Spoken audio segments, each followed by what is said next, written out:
या देवी सर्वभूतेषु शक्तिरूपेण संस्थिता नमस्तस्यै नमस्तस्यै नमस्तस्यै नमो नमः। जय माता दी। तो आज हम उसी पवित्र नगरी में जिसका नाम है टनकपुर। और टनकपुर में ही माता रानी पूर्णागिरि का दरबार है। और कहते हैं भगवान शिव जब माता सती के शरीर को लेकर तांडव कर रहे थे तब भगवान विष्णु ने अपने सुदर्शन चक्र से माता रानी के 51 भाग किए और जो 51 भाग धरती पे गिरे उन्हें शक्तिपीठ का नाम दिया गया। उन्हीं में से एक शक्तिपीठ पूर्णागिरि में है, जो कि अन्नपूर्णा शिखर पे जाके माता रानी की जो नाभि थी वो गिरी थी और यहाँ पे ही तब से इस स्थान का नाम पूर्णागिरि पड़ गया। चैत्र नवरात्रि से 4 महीने का मेला आयोजित किया जाता है और हर दिन हजारों श्रद्धालु माता रानी के चरणों में अपनी हाजिरी लगाने के लिए और अपनी मनोकामना पूर्ण होने पर उनके दर्शन करने आते हैं, क्योंकि माता रानी का जो ये मंदिर है वो मनोकामना पूर्ण करने के लिए भी प्रसिद्ध है। तो आज मैं अपनी इस वीडियो के थ्रू आपको यहाँ की सारी इन्फॉर्मेशन देने वाला हूँ। इस अप्रैल मंथ में कितनी रौनक आने वाली है ये सारी चीज़ें आपको बताने वाला हूँ। तो चलिए अपनी इस वीडियो को शुरू करते हैं और कहते हैं जय माता दी।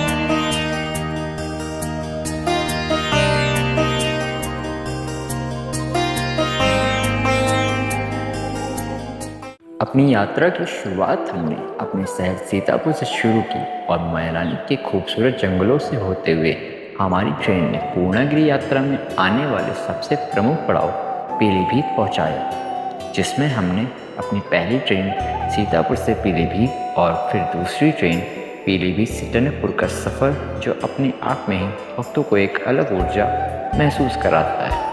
टनकपुर की खूबसूरत पहाड़ियों को देखते हुए भक्तगणों में माता रानी पूर्णागिरि के दर्शन की लालसा हर भक्त में और भी ज़्यादा बढ़ जाती है।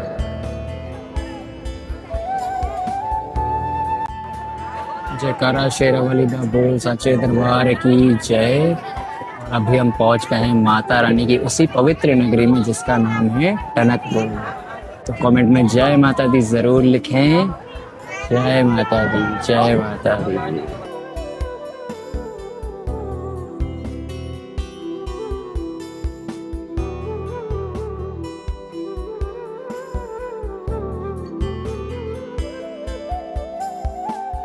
जयकारा शेरावाली दा बोल साचे दरबार की जय। तो जय माता दी। अभी हम पहुंच गए हैं टनकपुर और यहीं से जो हमारी यात्रा है वो शुरुआत होगी आज। और मेरे पीछे जो भीड़ आप देख रहे हैं तो ये मेले की भीड़ आज तब समझ लीजिए शुरू हो चुकी है। और जो नवरात्रि थी उसी दिन से मेला की जो शुरुआत थी वो हो चुकी थी। और यहाँ से आपको मैं सामने दिखा रहा हूँ, तो ये सामने की तरफ हमें एग्जिट करना होगा, क्योंकि वैसे प्लेटफॉर्म नंबर 1 है, हमारी जो ट्रेन है वो प्लेटफॉर्म नंबर 3 पे आई थी। हम सामने की तरफ जाएंगे क्योंकि वहाँ से जाना ज़्यादा सही है, क्योंकि उधर से जाएंगे तो हमें ऑटो करके वापस उसी चौराहे पे जाना पड़ेगा। तो अभी हम आपको वहाँ पे कनेक्ट करते हैं। जय माता दी।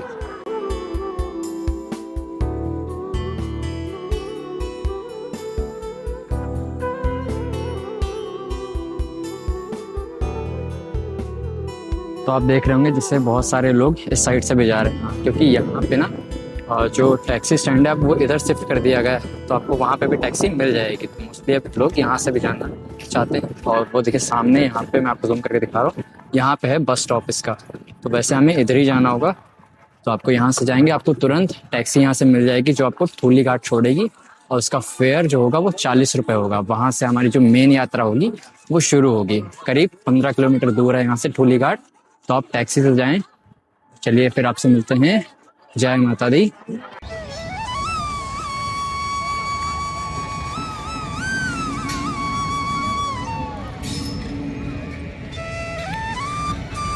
जय माता दी। तो फिलहाल अभी हम जा रहे हैं शारदा घाट, उसके बाद हम जाएंगे माता रानी के दरबार।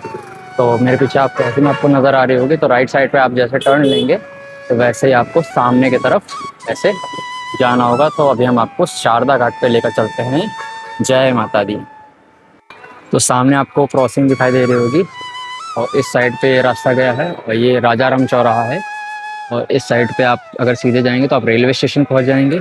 और ये सामने की तरफ आपको जो रास्ता दिख रहा है, इस साइड से अगर हम जाएंगे तो भी हम शारदा घाट पहुंच सकते हैं और इस साइड पे भी। तो वैसे हम इस साइड से जाने वाले हैं। तो अगर आप इस साइड से जाएंगे तो बिल्कुल स्ट्रेट आपको जाना होगा और राइट साइड में, सॉरी लेफ्ट साइड में आप टर्न लेंगे और सीधा आप 300 मीटर जाएंगे तो शायद डायरेक्ट आप शारदा घाट पहुंच जाएंगे। जय माता दी। जय माता दी। तो अभी हम यही सामने वाले रास्ते से आए हैं जो मैंने आपको बताया था, और जो पहले आपको दिखाया था वो रास्ता इधर से खुलता है आके। तो अगर आप इस साइड से आएंगे तो आपको बिल्कुल स्ट्रेट आना होगा और इस साइड पे आप अगर जाएंगे तो आपको सीधा लेफ्ट हैंड पे ही आपका बिल्कुल स्ट्रेट है, करीब 100 मीटर की दूरी पे है आपका शारदा घाट। तो आपको हम सीधे वहाँ मिलते हैं। जय माता दी। और ये वाला जो रास्ता गया है राइट साइड पे, ये आपका नेपाल बॉर्डर चला गया है। जय माता दी।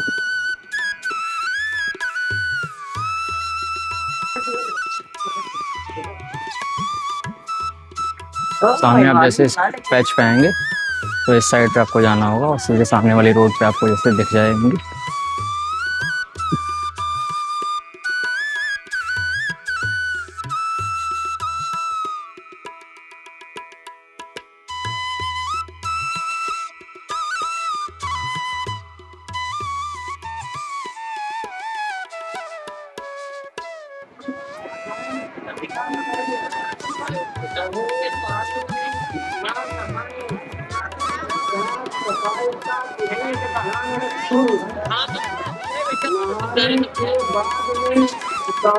माता के मंदिर में प्रसाद चढ़ाया जाता है। सभी भक्त शारदा माता के मंदिर में जाकर प्रसाद चढ़ाएंगे। जयकारा शेरा वालिदा बोल साचे दरबार की जय। और सामने मैं आपको दर्शन कराता हूँ माँ शारदा जी के। तो माता शारदा जी के आप दर्शन करिए। जय माता दी। और कितना खूबसूरत नज़ारा है यहाँ से, बहुत ज़्यादा खूबसूरत है। जय माता दी। और आज मौसम बहुत बहुत सुहाना है क्योंकि कल रात में बारिश हो रही थी दोबारा और आज फिर से मौसम सुहाना हो गया है। तो माता रानी की महिमा है, कृपा है पूरी। तो ये चीज़ें हैं कि बहुत अच्छा लगता है कि माता रानी ने एक तरीके से मौसम साफ़ कर दिया और इतना अच्छा लग रहा है कि दोबारा से माता रानी का बुलावा आ गया है और मेले में बुलावा आ गया है। अप्रैल मंथ की ये जो यात्रा है बस माता रानी के आशीर्वाद से अच्छी रहे और संपूर्ण अच्छी तरीके से। और सामने इस नज़ारे का आप लोग भी पूरा आनंद लें और समझें कि मेरे साथ ही यात्रा कर रहे हैं। जय माता दी। जय माता दी। बहुत खूबसूरत घाट बनाया गया है।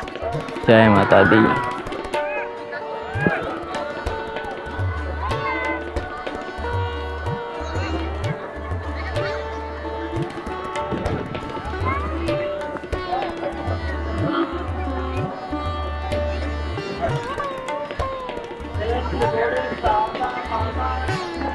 जयकारा शेरा वालिदा बोल सच्चे दरबार की जय। तो अब हम जा रहे हैं धूली घाट क्योंकि हमें माता रानी जो शारदा जी के हैं वो दर्शन हो चुके हैं और अब हम जा रहे हैं धूली घाट।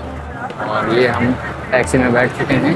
यहाँ से जो मैंने आपको बताया कि दूरी है वो करीब 15 किलोमीटर की है। तो अब हम आपको सीधे कनेक्ट करते हैं धूली घाट पे। जय माता दी।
जय माता दी। तो फिलहाल हम पहुंच गए हैं ठूली घाट और यहाँ से हमारी जो मेन यात्रा है वो शुरू होगी। और यहाँ से आप ट्रैक करके भी जा सकते हैं। और अगर आप जैसे ये टैक्सी आपको दिख रही होगी, यहाँ पे टैक्सी ने हमें उतारा था। और अगर आप इसी टैक्सी से अगर आप सीधे भैरव मंदिर जाना चाहते हैं तो आपको आगे टैक्सी मिलेगी, जो अभी मैं आपको वहाँ पे लेकर चलूँगा, दिखाऊँगा।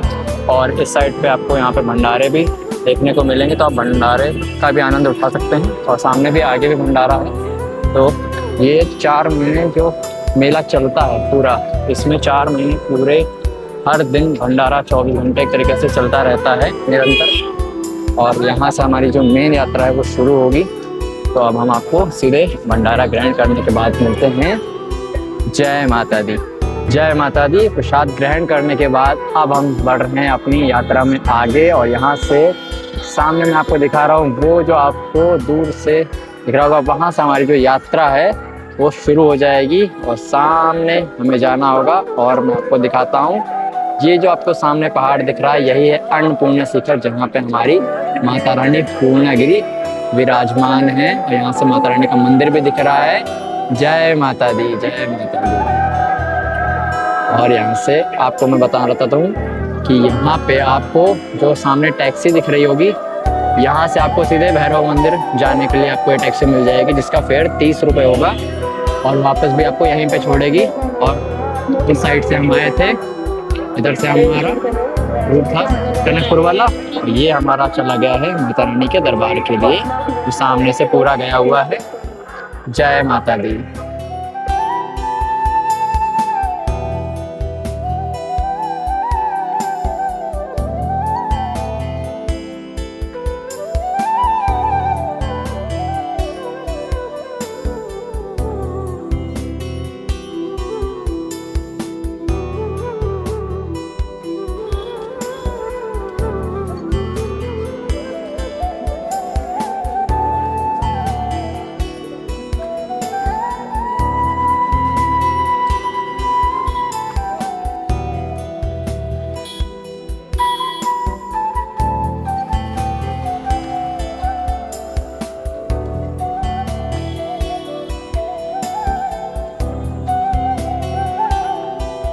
सामने आपको जो रास्ता दिखाई दे रहा हो, जो ऊपर लोग दिख रहे होंगे जाते हुए, तो छोटा रास्ता है। अगर आप इससे भी जाना चाहें तो जा सकते हैं। वैसे तो मैं इसका चयन बिल्कुल भी नहीं करता हूँ, क्योंकि छोटा दिखता है खाली, लेकिन होता कुछ भी नहीं है, क्योंकि मेहनत आपकी दुगनी लग जाएगी। तो कोई फ़ायदा नहीं छोटा रास्ता लेने का। इससे अच्छा ये प्लेन रास्ता आपको दिया गया है, आप इस रास्ते से जाएँ तो आराम से आप चलते जाएँगे, थकेंगे भी नहीं।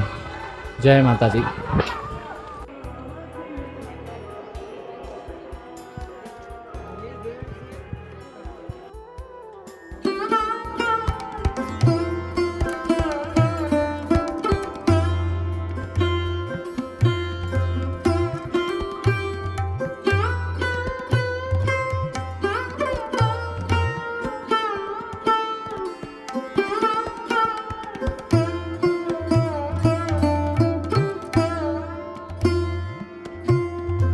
शॉर्टकट में इस तरीके से तो बिल्कुल भी ना आए, जैसे ये लोग आ रहे हैं, तो ये इस तरीके का बिल्कुल भी ट्राई ना करें शॉर्टकट का। इन टैक्सी वालों से कृपया बच के चलें, क्योंकि टैक्सी बहुत तेज़ चलाते हैं यहाँ पे, तो इस चीज़ का ध्यान रखें। बहुत आराम से चलें, साइड होके।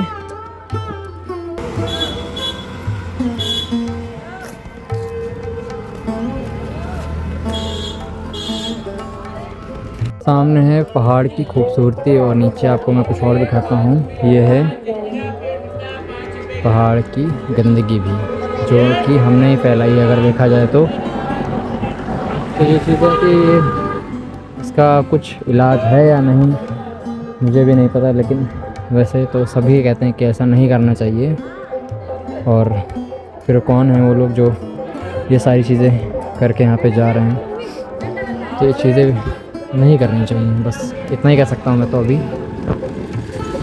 सामने आप जो ये पैच देख रहे हैं ऊपर की तरफ जा रहा है, जहाँ से सभी लोग ऊपर की तरफ जा रहे हैं, तो ये हनुमान मंदिर की तरफ रास्ता गया है, जिसे हनुमान चट्टी के नाम से जानते हैं। काफ़ी प्राचीन मंदिर है, तो आप इस रास्ते का भी चयन कर सकते हैं और आगे जाके वहीं पे कनेक्ट करेगा। कम से कम 2 किलोमीटर और बचेगा वहाँ से फिर आपका भैरव मंदिर। ये देखिए यहाँ पे लिखा हुआ है प्राचीन छोटा, ये रास्ता भी छोटा रास्ता है।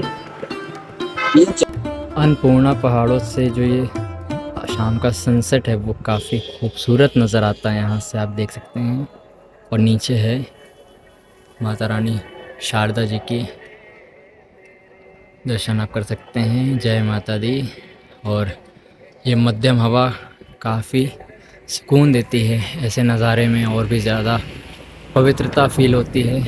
जय माता दी। इतना खूबसूरत सनसेट देखकर दिल बहुत ज़्यादा खुश हो जाता है।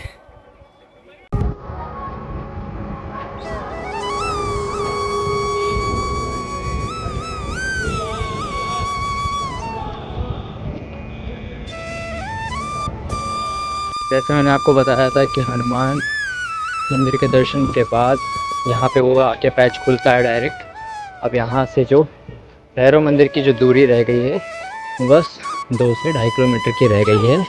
तो हम सीधे आपको भैरव मंदिर मिलते हैं। जय माता दी।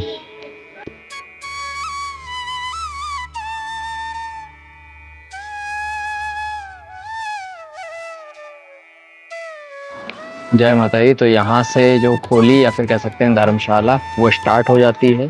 तो अगर आपको रुकना हो तो आप यहाँ भी रुक सकते हैं, बट मेरा सजेशन रहेगा कि आप आगे रुकें जाके। मैं आपको दिखाता रहूँगा रास्ते में।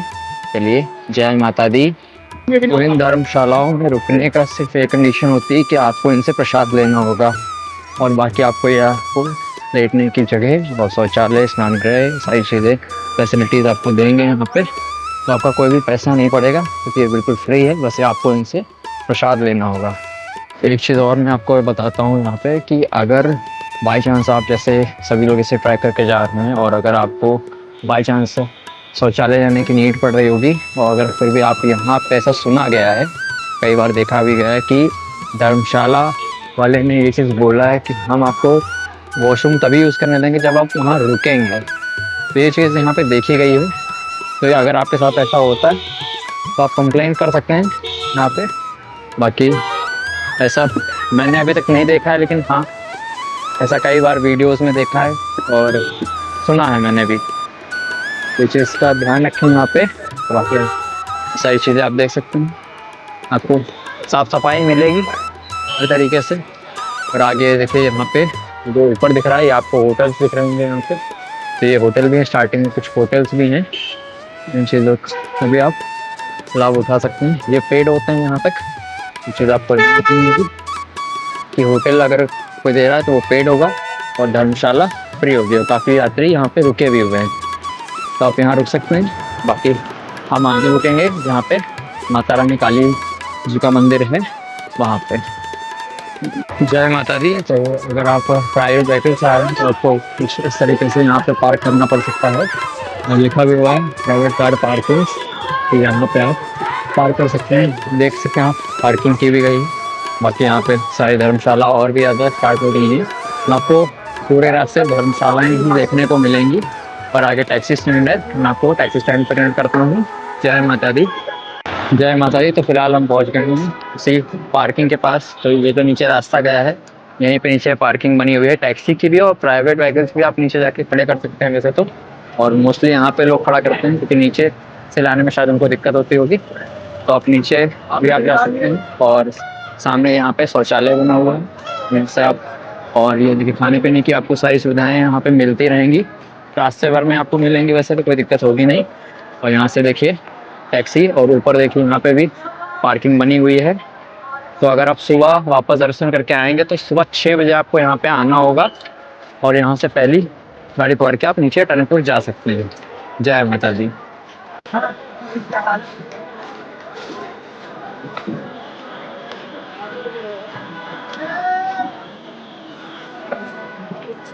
जयकारा शेरवाली दा बोल सच्चे दरबार की जय। तो फिलहाल हम पहुंच गए हैं भैरव मंदिर के द्वार पे, और यहाँ से आप देख सकते हैं बिल्कुल यहाँ से 0.5 किलोमीटर, जूठा मंदिर 1.5 किलोमीटर, काली मंदिर 2 किलोमीटर, और पूर्णागिरि मंदिर 3 किलोमीटर। तो यहाँ से हमारी जो ये प्लेन जो ट्रैक था अब ये खत्म होता है, और जो सीढ़ियों का ट्रैक होगा माता रानी की पूर्णागिरि जी के दरबार तक का, वो ऐसे ही आपको सीढ़ियाँ देखने को मिलेंगी। इसमें आपको दिखाता हूँ। और सामने लेफ्ट के राइट साइड में भैरव मंदिर। तो यहाँ पे आपको भैरव मंदिर में पहले आपको भैरव बाबा से आज्ञा लेकर जाना होगा, क्योंकि भैरव बाबा जो है यहाँ के रक्षक माने जाते हैं। तो पहले उनकी आज्ञा लेनी होगी, उसके बाद आगे यात्रा में साइड पे बढ़ना होगा। चलिए हम भी भैरव बाबा के दर्शन करते हैं, फिर अपनी यात्रा में आगे बढ़ते हैं। जय माता दी। तो फिलहाल हमने बाबा भैरव जी के दर्शन कर लिए हैं और उनकी आज्ञा ले ली है और आगे बढ़ रहे हैं अपनी यात्रा में। और सामने यहाँ से हमारी मेन यात्रा है वो चालू हो चुकी है। बैठो भाई नहाने वाले। और सामने देख सकते हैं कि ऐसी आपको सीढ़ियाँ पूरे ट्रैक पे देखने को मिलेंगी 3 किलोमीटर तक। जय माता दी।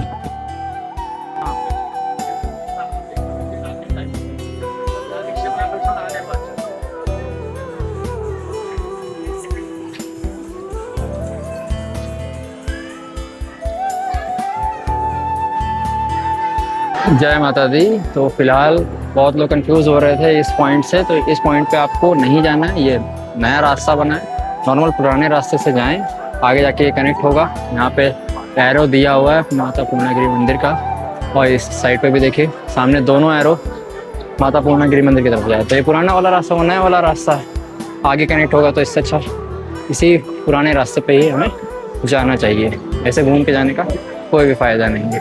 जय माता दी।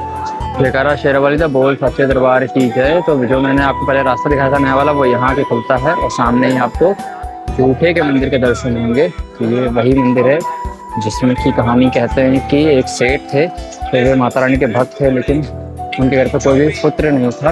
उन्होंने मनोकामना की थी माता रानी से कि उनके घर पे पुत्र हो जाए, तो वे माता रानी के लिए वहाँ पे सोने का मंदिर बनवाएंगे। लेकिन उनके घर पे जब पुत्र हुआ तो उन्होंने सोने का मंदिर ना बनवाकर चांदी का मंदिर बनवाया था।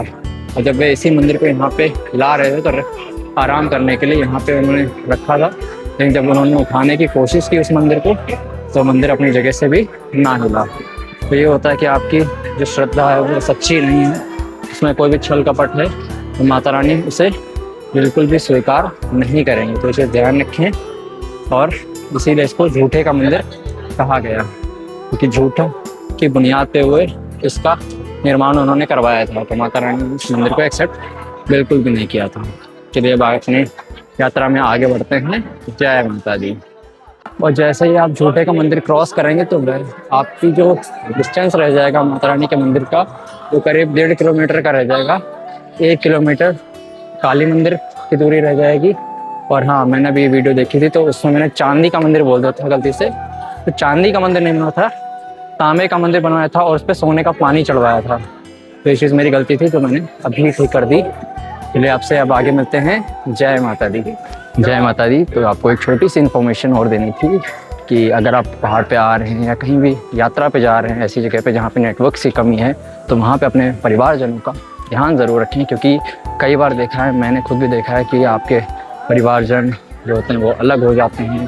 कोशिश देखकर काफ़ी तकलीफ भी होती है कि ध्यान रखना चाहिए। अगर देखा जाए तो हम भी आते हैं किसी के साथ पे उनका ध्यान रखते हैं, और ये चीज़ आपको ध्यान रखनी होगी कि आपको पहाड़ पे काफ़ी कम सुविधाएं मिलेंगी। तो ध्यान रखें इस चीज़ का, नेटवर्क्स होंगे नहीं इतने ज़्यादा, तो इस चीज़ का ध्यान रखें।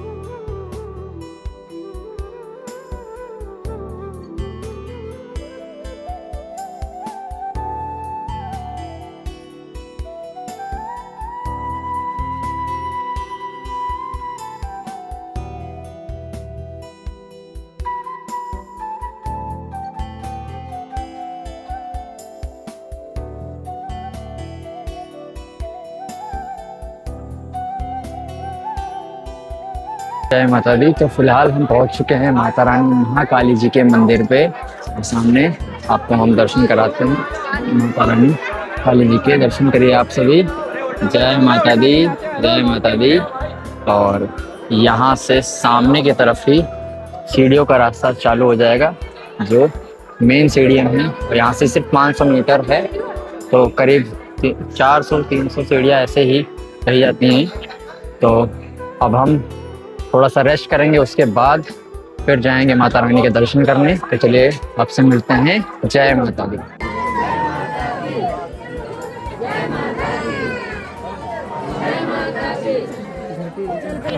माता दी।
जयकारा शेरा वालिदा बोल साचे दरबार की जय। और माता रानी के अब हमें बहुत अच्छे दर्शन हुए हैं और करीब 4.5 घंटे हमें लाइन में लगे हुए हो गए थे। और रात के 2 बजे हम सोचिए लगे थे रात में, और सुबह के 6:30 बजे हमें माता रानी के दर्शन हुए और इतने अच्छे दर्शन हुए।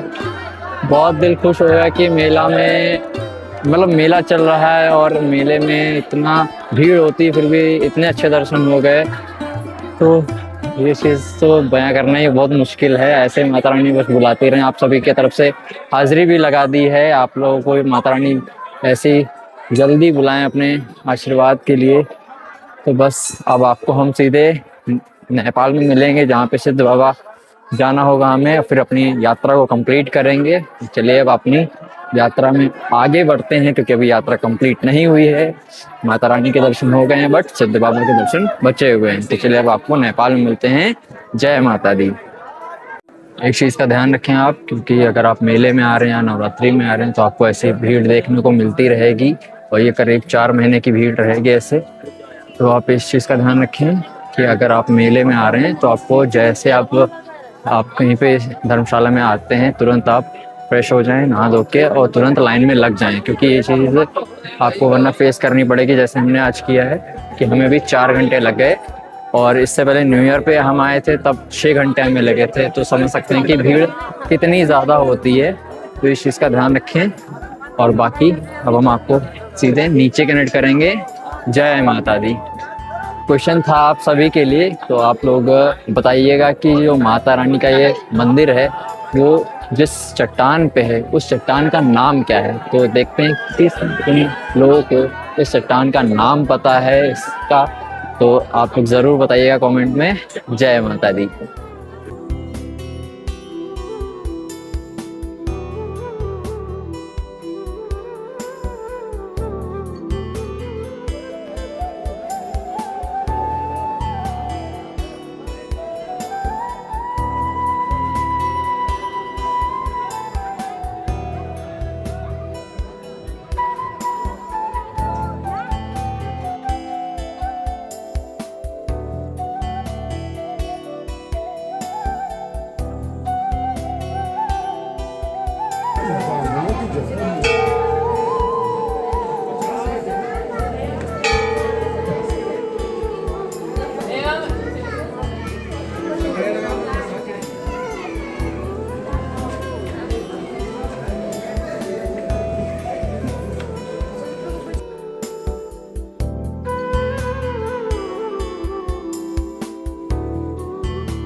जय माता दी। तो फिलहाल हम पहुंच गए हैं नेपाल और अभी हम जा रहे हैं सिद्ध बाबा के दर्शन करने। और जैसे मैंने अपनी पिछली वीडियो में भी मेंशन किया था कि यहाँ पे नेपाल में एक ही चीज़ ख़राब मुझे लगती है, जो कि यहाँ पे ऑफ़र करते हैं ये लोग बियर और ये सब सारी चीज़ें जो अलाउ कर रखे हैं, और मंदिर परिसर के बाहर ही। जिससे मैं आपको सामने दिखा रहा हूँ, ये गेट है यहाँ पे। अब यहाँ पे भी जो बियर है या फिर कुछ भी ऐसे ये सारी चीज़ें यहाँ पे बेचते हैं। ये गेट है यहाँ पे भी है और आगे वाले गेट पे भी। तो मेन चीज़ है कि यहाँ पे ये सारी चीज़ें मुझे बड़ी ख़राब लगी। अगर इंडिया में होता तो शायद ये इनकी शायद हिम्मत भी नहीं थी, या फिर उसके 200-300 मीटर तक तो ये बेच भी नहीं सकते ऐसे।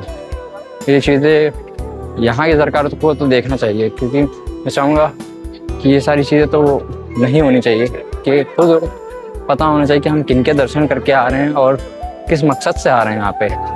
और मैं भी शायद यहाँ पे यात्री अगर ऐसा करते हैं, अगर आके पीते हैं, तो ये चीज़ें वो उनकी अपनी मर्ज़ी है कि उन्हें अपनी यात्रा ख़राब करनी है, कुछ भी है। तो ये तो हम पे है कि हमें ये चीज़ करनी है या नहीं। बाकी यहाँ पे जो चीज़ें हुई वो मैंने आपको दिखा दिया, बता दिया है। चलिए आपसे मिलते हैं। जय माता दी। एक चीज़ मुझे आपको दिखानी थी कि सिद्ध बाबा जी का मूल स्थान जो मेन मंदिर है वो कहाँ पे है। तो ये भी मंदिर नहीं है, तो वैसे वहाँ पे उनकी मूर्ति बनाई गई है, वो बात अलग है। लेकिन मेन जो स्थान है वो इस पेड़ के नीचे आपको मिलेगा।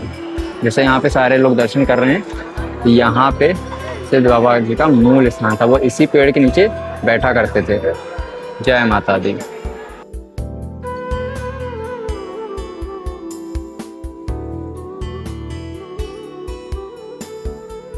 जयकारा शेरा वालिदा बोल साचे दरबार की जय। तो जैसे कि आप जानते हैं कि सिद्ध बाबा के दर्शन के बाद ही जो हमारी यात्रा है वो संपन्न होगी, तो हमने भी अपने सिद्ध बाबा के दर्शन कर लिए हैं और आप सबके तरफ से भी हाजिरी लगा दी है। जय माता दी। तो जो है हमारी यात्रा वो संपूर्ण हो चुकी है और इस वीडियो में मैंने आपको कोशिश की है सारी इन्फॉर्मेशन देने की, सारी चीज़ें यहाँ का महत्व बताने की। और सिद्ध बाबा का भी अगर मैं महत्व बताऊँ तो कहते हैं कि सिद्ध बाबा जो थे वो माता रानी के बहुत बड़े भक्त थे और वे प्रतिदिन पूर्णागिरि जाते थे माता रानी के दर्शन करने। एक दिन ऐसे वे दर्शन करने जा रहे थे माता रानी के, तब उन्हें एक दिव्य, एक तरीके से कह सकते हैं रोशनी उन्हें दिखाई दी चोटी पे जहाँ पे माता रानी का स्थान था। तो वे जब वहाँ पहुँचे तो उन्हें माता रानी उस टाइम पे श्रृंगार कर रही थी। तो माता रानी सिद्ध बाबा को जब देखी तो वो उन्हें काफ़ी क्रोध आया, तो माता रानी ने क्रोध में आकर उनका शरीर कहते वो टुकड़े कर दिए थे। तो उसी टुकड़े जो थे वो यहाँ नेपाल में आके गिरे थे। तो अब माता रानी को इस बात का एहसास हुआ कि जो सिद्ध बाबा थे वो इनके सबसे बड़े भक्त थे। तो माता रानी ने उन्हें ये वरदान दिया कि उनकी दर्शन के बाद या उनके यात्रा के बाद जो भक्तगण है वो यहाँ पे दर्शन करने आएंगे, तभी उनकी जो यात्रा है वो संपूर्ण होगी। तो अब हमने भी अपनी यात्रा संपूर्ण कर ली है क्योंकि सिद्ध बाबा के हमें दर्शन हो गए हैं। तो चलिए अब अपनी इस वीडियो को भी यहीं तक रखते हैं। जय माता दी और आपसे मिलते हैं एक और नई वीडियो में। जय माता दी।